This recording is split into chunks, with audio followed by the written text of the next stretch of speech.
Agent Aircom, bonjour. Aujourd'hui, pour cette dernière mission de la leçon numéro 2, nous allons voir ensemble comment des êtres vivants ont pu survivre à des changements de biotope.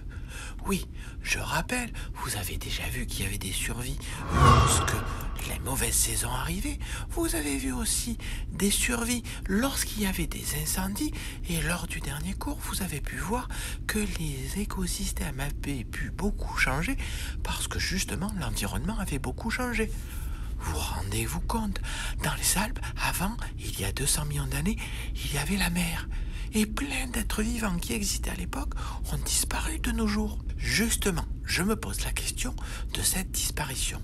Est-ce qu'on peut l'observer sur des périodes plus grandes?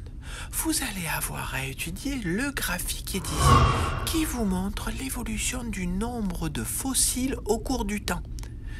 Oui, rappelez-vous, les fossiles, ces roches qui ont pris la forme d'êtres vivants, permettent de savoir ce qu'il y avait avant dans un environnement. D'ailleurs, si on n'en trouve pas avant 600 millions d'années, c'est parce que justement les êtres vivants avant cette date n'avaient pas de squelette qui peut se transformer en fossile. C'est pour ça qu'on n'a que de très rares fossiles plus vieux que 600 millions d'années. Donc l'idée va être encore d'étudier un graphique pour d'abord pouvoir décrire ce que fait le nombre. Je rappelle qu'il ne baisse pas et qu'il ne monte pas. Ça c'est bon pour les ascenseurs, pas pour les chiffres. Ensuite, de dire ce que fait globalement la biodiversité, vous pouvez vous aider d'une règle que vous poserez sur le graphique.